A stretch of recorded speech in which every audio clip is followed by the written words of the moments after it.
Good afternoon, good evening, good morning, ladies and gentlemen, whatever time you so happen to be watching this video. My name is Grant Henry, Grassroots Engagement Director with Americans for Prosperity here in Middle Tennessee, joined by David Thompson, Grassroots Engagement Director out there in the East Tennessee area.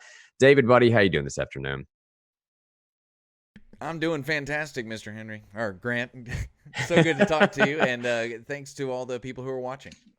We wanted to bring everyone here together today to talk about a very specific issue. You will see in the description of this video, states shouldn't be bailed out for years of bad financial behavior. We need to tell Congress no. We're going to try and make this short, simple, to the point. There is in the description section of this video, again, the pledge to reject these reckless bailouts. You'll see it right there, the pledge to reject these reckless bailouts. I'm going to be talking about that multiple times throughout this little testimonial video that we're doing now. The basic overview of how this has all been put together. State and local governments are asking Congress for hundreds of billions, if not potentially trillions of dollars in federal funds in response to COVID-19. There's no doubt that COVID-19 and the resulting restrictions on economic activity has had a major impact on state and local budgets. They're spending more on healthcare and safety net programs like unemployment, while revenues are falling. However, it seems that during this crisis, there are those that are trying, or rather might try, to exploit the hardships for potential gain. This time, unfortunately, is no different. These bailouts, I personally believe, they're unfair to Americans and unrelated to the current crisis that we face. That is a majorly important point right there, David, that they're unfair to Americans, but they're also unrelated to the current crisis that we face, almost always helping special interests more than the people who are actually hurting. States have spent lavishly, borrowed excessively, and ignored looming pension debt, and should not use this current crisis to shift the cost of those bad policies and decisions onto taxpayers in other states. Take this, for example, David, all right? They're asking for $40 billion. David and I were talking about this morning. $40 billion in Illinois. Yet nearly all of that would go to bailing out irresponsible spending decisions that politicians in Illinois have made for decades, such as their failing pension system. So out of that $40 billion, 25%, nearly a quarter of that $40 billion request goes to the failing pension system alone. Do you get what I'm saying, David? Exactly. And you mentioned earlier it not being fair. I mean, more than complaining about the certain policies in Illinois or something, I feel that it's more of a feel thing. I feel like Tennessee's being punished for making good decisions. Like, Tennessee has a rainy day fund. Tennessee does make sure the budget is balanced, and I'm thankful for that. But I feel like if these states can just do anything they want and then get bailed out, then why aren't we just buying Teslas for everybody and buying home computers for everybody? And you get what I'm saying. I mean, the point stands. We're being punished for doing the right thing in Tennessee if these states get bailed out for their bad fiscal policy. And look, I'll say this: if Washington goes down this path, the obvious fear is that we would fully expect other states to follow suit, right? I mean, you can look at the number of states that have spent lavishly, and just like David had mentioned there are several conservative states that have been far more financially responsible. Tennessee being one of those, ranking in, say, some of the top states and top 5 states and top 10 states in a multitude of metrics that rank conservative spending habits.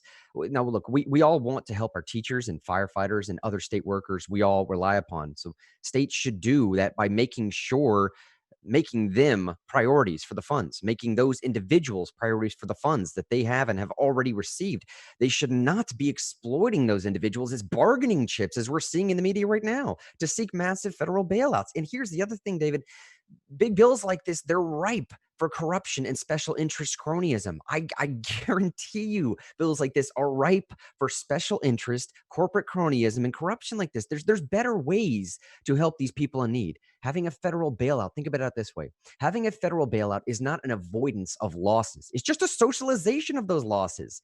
And a one-size-fits-all solution will never work. It's never worked in the past. It's certainly not going to work for something like this. Now, our position here at Americans for Prosperity is that the path to economic recovery is enacting reforms that empower every person to contribute, not reckless proposals like unrestrained government spending or bailouts of state and local governments that reward bad fiscal decisions and bad fiscal policy that preceded this pandemic, or incentivize them to increase spending and debt. States that are in precarious financial positions right now because of bad decisions made before the COVID crisis need to make reforms that enable them to meet the needs of their people.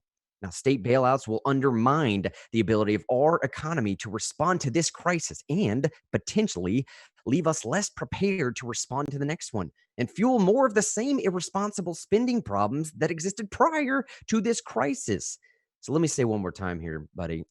If you want to know how to help, we will link some of this stuff in the notes of this description of this video here. We're asking people to sign this pledge. But our work also doesn't stop there. You can also join us in American getting people back to work safely. Learn more about that in the description section below. Learn more about what's going on across the country in ways that you can also get involved. And we truly believe here at AFP that with your help, it's an important role to play in defending against the worst kind of political opportunism and mobilizing millions behind a better path for a stronger country. Driving all three of these initiatives, I believe, at the same time, driving them simultaneously, will continue to advocate for the solutions that will help Americans get back to work safely, get our economy moving without bankrupting the country, and improving our health care during the process. So again, David, one last time, let me point people, sign that pledge at the top of this video, reject these reckless bailouts, let your congressman, let them know exactly where you're coming from this issue, exactly what you want them to do. And David, let me kick to you for some final thoughts on this, and also let them know about the social media that they can follow with us as well.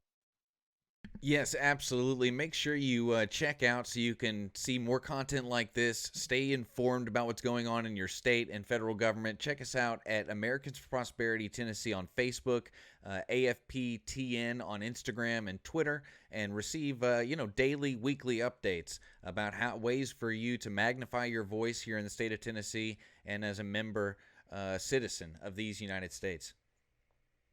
My name is, by the way, Grant Henry, Grassroots Engagement Director for Americans Prosperity Middle Tennessee. David Thompson, same title there over in East Tennessee. Signing off right now. You shall see us very soon. Sign that pledge. Talk to you soon.